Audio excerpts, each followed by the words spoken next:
Hello friends, स्वागत है आपका हमारे YouTube channel let's learn stenography पर। डिक्टेशन की स्पीड रहेगी 100 शब्द प्रति मिनट। इस डिक्टेशन की पीडीएफ आपको हमारे Telegram channel let's learn stenography पर मिल जाएगी, जिसका लिंक डिस्क्रिप्शन में दे रखा है। मेन डिक्टेशन से पहले 1 मिनट का ट्रायल डिक्टेशन बोला जाएगा, जिसका आपको अनुवाद नहीं करना है। आपको सिर्फ मेन डिक्टेशन का ही अनुवाद करना है। डिक्टेशन में कोमा, विराम और पैरा बोला जाएगा, इसलिए सभी ध्यानपूर्वक डिक्टेशन लिखें। तो चलिए सबसे पहले 1 मिनट का ट्रायल डिक्टेशन लिखिए। ट्रायल डिक्टेशन शुरू होगा 5 सेकंड बाद।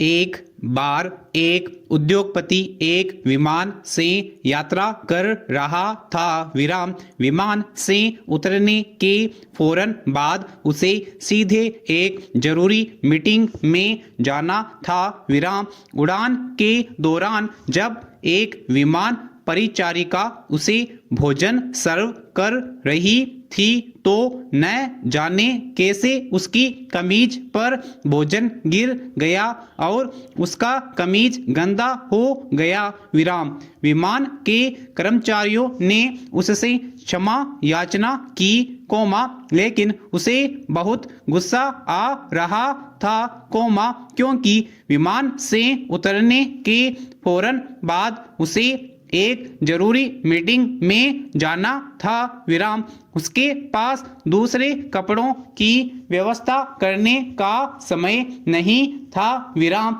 उसने फैसला किया कि भविष्य में। यह था आपके ट्रायल डिक्टेशन। अब लिखिए मेन डिक्टेशन। मेन डिक्टेशन शुरू होगा 5 सेकंड बाद।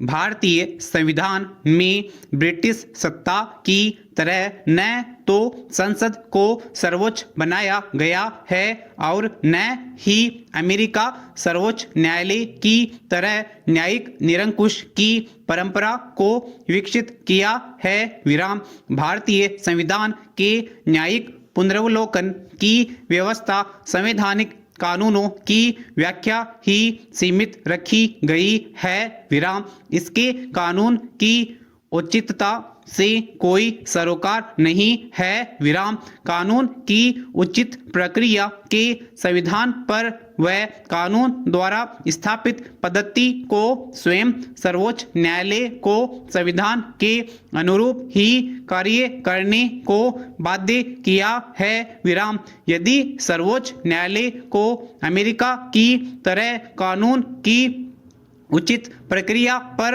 आधारित किया गया होता तो वह तानाशाही का प्रतिबिंब बनकर सरकार के संचालन में गतिरोध उत्पन्न कर सकता था। विराम, भारत के न्यायिक पुनरावलोकन की व्यवस्था को सीमित व उल्लेखित रूप में सर्वोच्च बनाया गया है। विराम, यद्यपि न्यायिक पुनरावलोकन की व्यवस्था संबंधी कोई भी विशेष उपबंध नहीं है, कोमा, लेकिन न्यायपालिका की सर्वोच्चता के यह सिद्धांत स्वयं निहित है। विराम, पैरा, संविधान का अनुच्छेद 368 संविधान को सर्वोच्च बना देता है। विराम, इस सर्वोच्चता के कारण सर्वोच्च न्यायालय के विरुद्ध कानून बनाते हैं तो उसे असंवैधानिक घोषित करना सर्वोच्च न्यायालय का प्रमुख अधिकार है। विराम, यद्यपि गोरखपुर मामले में सरकार का सर्वोच्च न्यायालय में सरकार व न्यायालय के बीच गतिरोध उत्पन्न हो गया था, कोमा, जिसे संविधान में संशोधन करके जल्दी ही दूर कर लिया गया। विराम, आज भारत का सर्वोच्च न्यायालय मर्यादित तरीके से अपनी इस शक्ति का प्रयोग कर रहा है। विराम, पैरा, भारतीय संविधान के अनुच्छेद 12 में इस बात का उल्लेख किया गया है कि राज्य भी कोई कानून नहीं बना सकता है तो मौलिक अधिकारों के विरुद्ध जाता है। विराम, इस आधार पर सर्वोच्च न्यायालय को यह शक्ति प्राप्त हो जाती है कि राज्य के कार्यों को अनुच्छेद 13 के आधार पर जांच सकता है। 1971 तक वह व्यवस्था प्रभावी रही, लेकिन 1971 में 24वां संविधान संशोधन करके अनुच्छेद 13 के खंड 3 के बाद खंड 4 जोड़ दी। इसमें कहा गया कि इस अनुच्छेद की बात अनुच्छेद 368 पर लागू नहीं होगी। इससे यह विवाद समाप्त हो गया कि संशोधन मौलिक अधिकारों में परिवर्तन कर सकती है या नहीं। 1973 में सर्वोच्च न्यायालय ने अपने निर्णय में संवैधानिक संशोधन की वैधता को स्वीकार कर लिया और संसद ने सर्वोच्च न्यायालय का गतिरोध समाप्त हो गया। जो गतिरोध इस बात पर था कि संसद को मौलिक अधिकारों में परिवर्तन करने का अधिकार भी है या नहीं। सर्वोच्च न्यायालय ने 1967 में गोरखपुर के केस में अपने 1952 व 1965 के मामलों में दिए गए संसद के अधिकार की वैधता को उलट दिया। अब उसने निर्णय दिया कि संसद संशोधन तो कर सकती है, लेकिन मौलिक ढांचे में नहीं। यदि अभियुक्त की गिरफ्तारी के लिए वारंट जारी किया जा चुका है और यह विश्वास करने के लिए पर्याप्त कारण है कि अभियुक्त या तो फरार हो चुका है अथवा वारंट का निष्पादन न होने देने के लिए स्वयं को छिपा रहा है, तो न्यायालय लिखित उद्घोषणा प्रकाशित करके फरार व्यक्ति से अपेक्षा करेगा कि वह स्वयं को न्यायालय के समक्ष उपस्थित करें। न्यायालय ऐसे फरार व्यक्ति की संपत्ति को कुर्क कर सकता है। यदि अभियुक्त फिर भी न्यायालय के समक्ष उपस्थित नहीं होता है तो कुर्क की गई संपत्ति राज्य सरकार के अधीन रहेगी तथा राज्य द्वारा उसे बेचा भी जा सकता है। उल्लेखनीय है कि उद्घोषणा के प्रकाशन की पूर्ववर्ती संविदा के रूप में वारंट का जारी किया जाना आवश्यक है, अर्थात वारंट जारी किए बिना उद्घोषणा प्रकाशित नहीं की जाती है। यदि कोई न्यायालय वारंट जारी करने के लिए प्राधिकृत नहीं है तो वह प्रकाशित नहीं कर सकता है। न्याय पाना सभी का नैसर्गिक और प्राकृतिक अधिकार है। कानून के समक्ष कोई भी व्यक्ति छोटा बड़ा अमीर गरीब नहीं होता। सभी व्यक्तियों को एक ही तराजू से तोला जाता है। न्याय पाने के स्वाभाविक अधिकार से किसी को भी वंचित नहीं किया जाना चाहिए।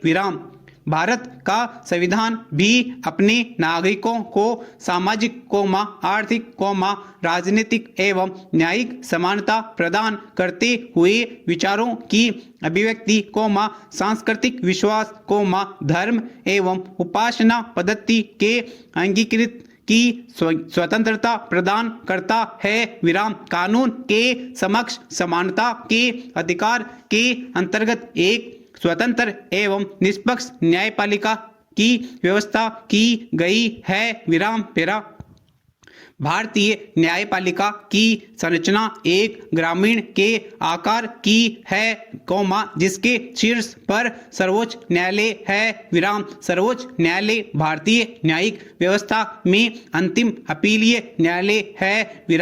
लगभग प्रत्येक राज्य में एक उच्च न्यायालय है और उनके अंतर्गत निचले अधीनस्थ न्यायालयों का एक पुराना तंत्र है विराम। इसके अतिरिक्त पंचायती राज व्यवस्था के अंतर्गत न्याय पंचायत पंचायती अदालत ग्राम कचहरी आदि नामों से भी पंचायत न्यायालय कार्यरत हैं विराम। इतनी बड़ी बड़ी व्यवस्थाओं के पीछे एक ही उद्देश्य है, समाज के प्रत्येक व्यक्ति तक न्याय पहुंच सके विराम।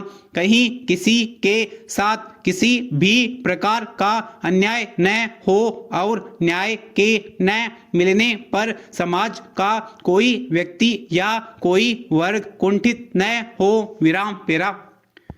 समानता प्राप्त करने के लिए संघर्ष करने का इनमें न सामर्थ्य है और न ही शक्ति विराम। उन्हें उच्च वर्ग द्वारा दबाया जाता है और अपनी बात कहने का उन्हें कोई अवसर प्राप्त नहीं किया जाता विराम। इस धनी वर्ग पर अंकुश लगाना अत्यंत आवश्यक है विराम। साथ ही न्यायपालिका को भी गरीबों के प्रति अपना रुख पर्याप्त लचीला बनाना होगा विराम। सभी वकीलों को अपने करियर के शुरुआती दौर में कम से कम 3 वर्ष तक गरीबों के मुफ्त अथवा फाइन चार्ज की कीमत पर ही मुकदमों की सुनवाई करनी चाहिए विराम पेरा। वकीलों को इस 3 वर्ष की योग्यता के आधार पर ही वकालत की डिग्री अथवा आगे कार्य करने की अनुमति मिलनी चाहिए विराम।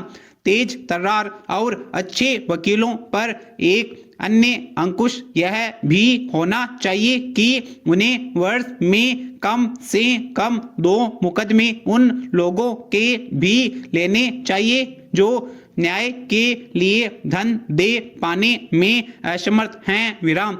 यदि वे काम नहीं करते अथवा इसका पालन नहीं करते तो उन्हें अपराधी माना जाएगा और उनके विरुद्ध कानूनी कार्रवाई की जानी चाहिए विराम पेरा। अपराधी की मुख्य प्रतिरक्षा यह रही है कि प्रार्थी अपना वकील का व्यवसाय विवादित दुकान के पीछे आए कमरों में करता है तथा प्रथम मंजिल में प्रार्थी के पिता अपना वकालत का व्यवसाय करते हैं विराम। प्रथम मंजिल पर प्रार्थी के पिता के वकालत के व्यवसाय का बोर्ड ही लगा हुआ है जिसमें प्रार्थी का नाम लिखा हुआ है विराम समाप्त।